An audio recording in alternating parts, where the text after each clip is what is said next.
সুনামগঞ্জের ধোপাজান নদীতে দেদারসে চলছে বালু ও পাথর লুটপাট। কোনো রকম ইজারা নেয়া ছাড়াই প্রশাসন ও আইন শৃঙ্খলা বাহিনীর চোখের সামনে দিয়ে প্রতিদিন নদী থেকে তোলা হচ্ছে বালু ও পাথর। নদীর প্রবেশ মুখেই দেয়া হয়েছে বাঁশের বেড়া, আছে পুলিশ চেকপোস্ট ও ডিবি পুলিশও। অথচ তাদের সামনেই প্রতিদিনই শত শত বালকেট বোঝাই করে নেওয়া হচ্ছে বালু ও পাথর। স্ব নৌকা যাইতেছে, এর প্রত্যেকটা নৌকা আটকানো সম্ভব না। যদি এখানে মিনিমাম 20 থেকে 30 জন ফোর্স থাকতো এবং 2টা বা 3টা স্পিড বোট থাকতো তাহলে হয়তোবা এটা সম্ভব হতো।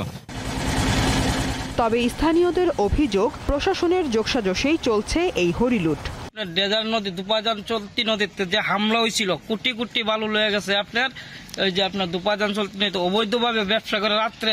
সুযোগ কিছু দেওয়া আছে, আইন প্রশাসনের লোক যারা তারা কিছু সুযোগ দিয়ে রাখছে। সুযোগ না দিলে তারা যদি না দিত তাহলে এইভাবে পালতো না, লুইটা হয়তো ভালো না। পুলিশ আপনার টাকা লইতেছে, টাকা লইয়ালে কথা আছে, কিন্তু তারা কোনো প্রতিবাদ করে না। যারা ক্ষতি করতেছে, বাড়ি ঘর তো ভাঙতেছে, তারপরে তো তারা লোক আমরা পারতাম না, তারা ইচ্ছা মতো চলতেছে, আমরা তো লাভ করতাম পাই না।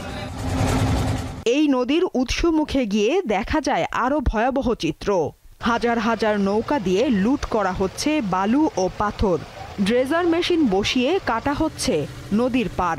পরিবেশ কর্মীরা বলছেন, জেলা প্রশাসক ও পরিবেশ অধিদপ্তরের কাছে চিঠি দিয়েও থামছে না এই তাণ্ডব। পরিবর্তনের পর থেকে ড্রেজার এবং মেশিন দিয়া যে নতুনভাবে আরম্ভ হয়েছে, এটা বন্ধ করার জন্য আমরা জেলা প্রশাসকের কাছে বারবার আমরা গেছি, কথা বলছি এবং স্মারকলিপি দিছি, বিভিন্ন কর্মসূচি গ্রহণ করছি আমরা, কিন্তু কোনো সদুত্তর পাইতেছি না তাদের কাছ থেকে। নদী থেকে বালু পাথর লুট বন্ধে জেলা প্রশাসনের আন্তরিকতার কথা জানালেন জেলা প্রশাসক। আমরা চাই এটা বন্ধ করার জন্য, কিন্তু সবাই মনে হয় চায় না। সরকার তো দুর্বল না যে সরকার চাইবে আর বন্ধ হবে না। আমি আমার তরফ থেকে কোনো ধরনের কৈফিল্য নাই। পুলিশ সুপার স্বীকার করলেন, বাঁশের বেড়া দিয়েও অবৈধ কার্যক্রম বন্ধ করা যাচ্ছে না। বৈধ ব্যবসার সাথে জড়িত এবং সুবিধা নিচ্ছে, প্রত্যেকে এখানে জড়িত আছে।